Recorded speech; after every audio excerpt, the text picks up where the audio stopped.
Dans cette vidéo, nous allons exploiter notre swarm et nous allons démarrer un conteneur en le faisant membre de notre cluster. Et pour cela, nous allons utiliser la commande Docker Service qui va avoir pour effet Docker Service de créer un nouveau service, par conséquent créer une nouvelle tâche à laquelle sera associé le nouveau conteneur que nous allons démarrer. Donc, affichons dans un premier temps l'aide de Docker Service. Donc cette commande va nous permettre de créer un nouveau service, d'afficher les informations détaillées sur un ou plusieurs services, de récupérer les logs d'un service ou d'une tâche, de démarrer des services, de lister des services, de lister les tâches qui sont d'un ou plusieurs services, de supprimer un ou plusieurs services, d'annuler les changements apportés à la configuration de service, de gérer la scalabilité ou de gérer plusieurs services répliqués, de mettre à jour un service. Alors, donc, nous pouvons utiliser Docker Service ls pour afficher les différents services présents sur notre machine. Nous n'en avons pas. J'en profite pour vous montrer en fait que je n'ai pas de conteneur qui fonctionne sur ma machine et je n'ai pas non plus de volume. Alors pourquoi? Tout simplement parce que pour des raisons de lisibilité, il n'y a pas de raison particulière, en fait c'est juste pour une question de lisibilité. Donc à partir d'ici, je vais pouvoir créer notre service et donc par conséquent, il y a une nouvelle tâche et le conteneur et démarrer le conteneur associé à cette tâche. Je peux donner un nom à notre service, donc à notre conteneur si vous voulez. Je vais publier les ports 80, 80 et les rediriger vers le port 80 de mon conteneur Nginx, parce que je démarre un conteneur sur la base de notre image Nginx.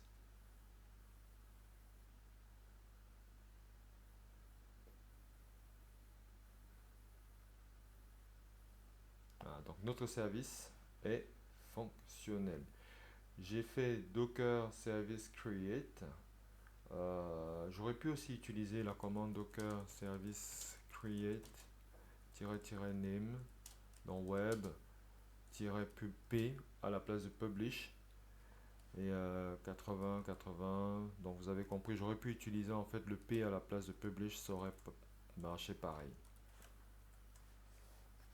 Alors à partir de là, naturellement je vais aller sur mon navigateur web et je vais accéder à l'application qui est hébergée au sein de mon service de mon conteneur Docker. Alors pour ça je fais localhost 8080, on l'a déjà fait dans le passé et nous avons Internet qui est démarré.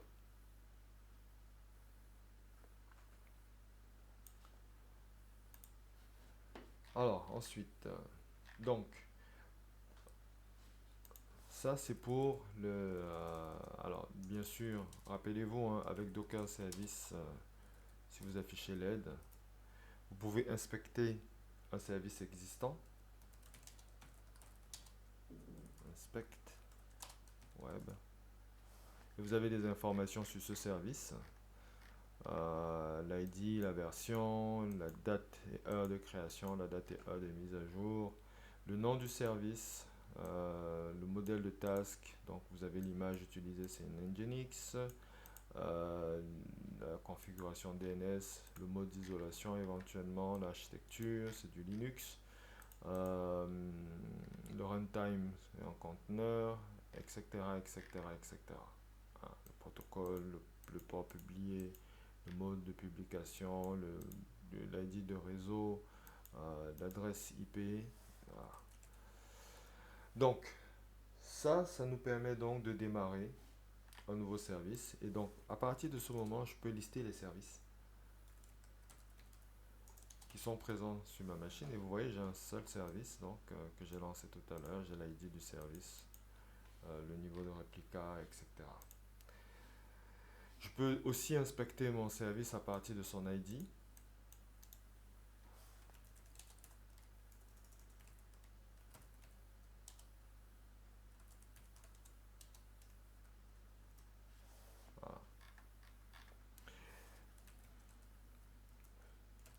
peux afficher des informations sur les tâches associées à un service. Donc, je fais mon Docker service PS.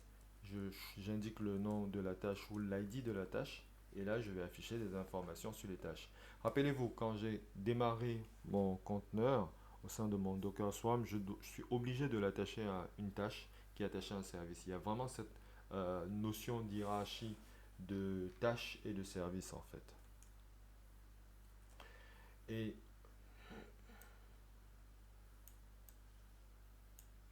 il y a vraiment cette notion de tâches et de services. Et par conséquent, je peux donc gérer les tâches qui sont associées à mon service. Et c'est pour ça que dans un premier temps, je peux afficher ces tâches-là. Euh, donc je remonte le schéma, hein. On a cette notion de service. Au sein du service, on va avoir voilà, cette notion de service. Au sein du service, on va avoir une ou plusieurs tâches. Les tâches sont en fait le nombre de tâches indique le nombre de réplicas en fait que l'on possède au sein de notre service.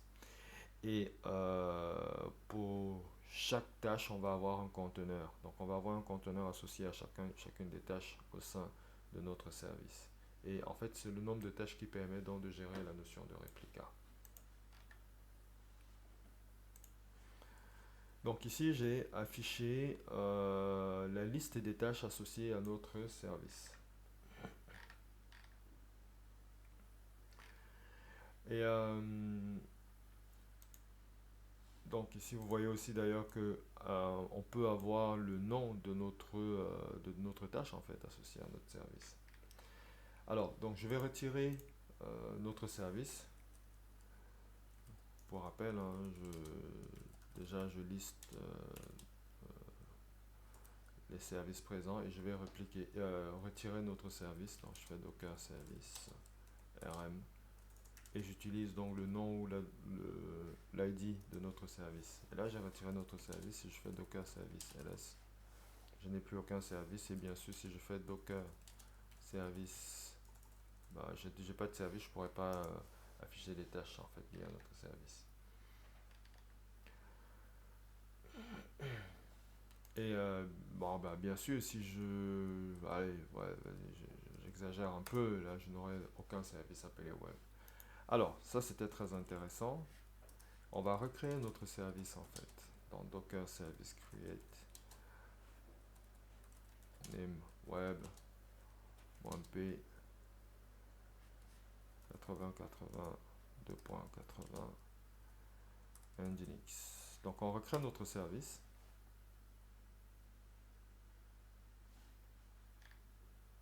Et on va donc revenir associer les tâches associées à ce service. On l'a déjà fait. Pourquoi? Parce que là, on va modifier en fait les tâches associées à notre service. Ok, donc là, on a voilà. Ce qu'on souhaite faire par la suite, c'est utiliser la commande docker service update. Docker service update -h. Donc, on va afficher l'aide de cette commande parce que, attention, c'est 2 tirets. On va afficher l'aide de cette commande parce qu'en fait, c'est celle qui va nous permettre de mettre à jour nos services, plus précisément de mettre à jour,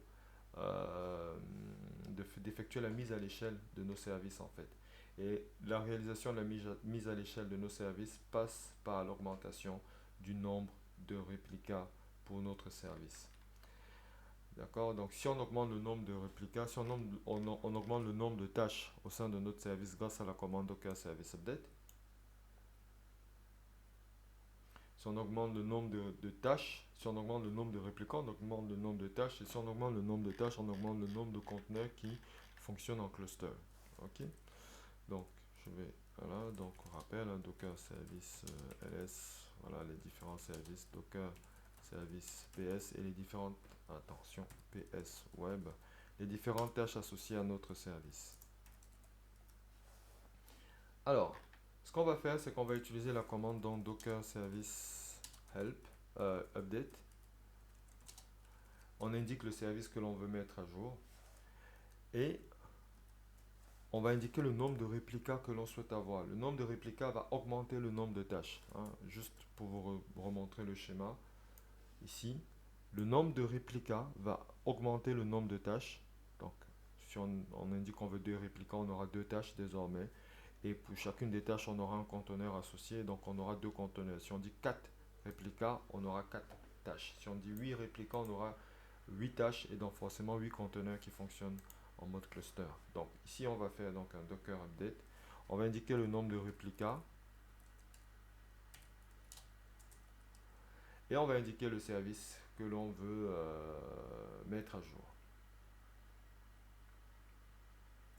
D'accord? Donc, Docker Service Update, on indique le nombre de réplicas, on indique le service. Donc, du coup, ici, il nous dit qu'il est en train d'effectuer la mise à niveau de notre service. Et il nous indique donc qu'il a créé 2 tâches, qu'il a désormais 2 tâches. Et on peut vérifier cela avec un Docker Service PS pour le service web. Et on se rend compte qu'on a désormais 2 tâches. Ça veut dire qu'on a 2 conteneurs qui sont en train de fonctionner à l'heure actuelle. On a 2 réplicas. On a choisi d'avoir 2 réplicas, donc on a 2 tâches. Et pour chaque tâche, on a un conteneur. Donc ça veut dire qu'à l'heure actuelle, on a 2 conteneurs qui sont en train de fonctionner. Et si on affiche nos services Docker, on va se rendre compte que on a bel et bien 2 réplicas qui sont créés. En fait, on est en mode replicated. On a 2 réplicas qui ont été créés. Si on fait un Docker Service Update et qu'on indique que le nombre de réplicas c'est 3 sur notre service web, alors vous voyez avec quelle facilité il est possible de monter en charge ou de descendre après on va descendre en charge, hein. Docker Service PS, Docker Service PS Web, naturellement. Donc là on a 3 réplicas. Alors, je vais remonter Docker Service PS Web. Là nous avons 3 réplicas. Nous avons 3 tâches qui s'exécutent. Pour chacune des tâches, nous avons donc un conteneur associé. Vous voyez avec quelle facilité, avec quelle vitesse est-ce qu'il est possible de monter en puissance en termes de nombre de conteneurs qui s'exécutent dans un cluster. Juste une commande, tac tac, et nous avons le nombre de réplicas qui est augmenté, quoi. Alors, il y a une autre possibilité de mettre à jour ou d'augmenter en fait le nombre de conteneurs au sein de notre nœud. C'est d'utiliser la commande Docker Service Docker Scale et on indique quel est le nombre de réplicas, en fait le nombre de tâches que l'on souhaite avoir au sein de notre service. Donc ça c'est l'autre commande en fait. La commande Docker Scale permet d'indiquer en fait le nombre de tâches, donc de mettre à jour le nombre de tâches que l'on souhaite voir fonctionner au sein de notre service. Et en mettant à jour ce nombre de tâches, comme vous le savez, on augmente le nombre de conteneurs qui sont en cours de fonctionnement. Et donc à partir d'ici, si je fais Docker Service PS Web, je vois que j'ai 4 conteneurs à l'heure actuelle qui sont en cours d'exécution. J'ai 4 tâches qui sont en cours d'exécution web 1, 2, 3, 4. Nous avons donc désormais 4 conteneurs. Si je fais Docker PS, je vois bien que j'ai 4 conteneurs qui sont en cours d'exécution. Et avec le nom des conteneurs, remarquez le nom des conteneurs ici. Ils contiennent aussi bien le nom que le nom du service, point le numéro de la tâche, point l'ID de la tâche en fait. D'accord? Voilà. Donc, ça c'est vraiment pour démarrer avec nos services. Je vais vous demander de garder, si vous êtes en train de reproduire les mêmes commandes, je vous demande de garder exactement cet état. Nous allons, dans la prochaine vidéo, continuer à partir de cette position.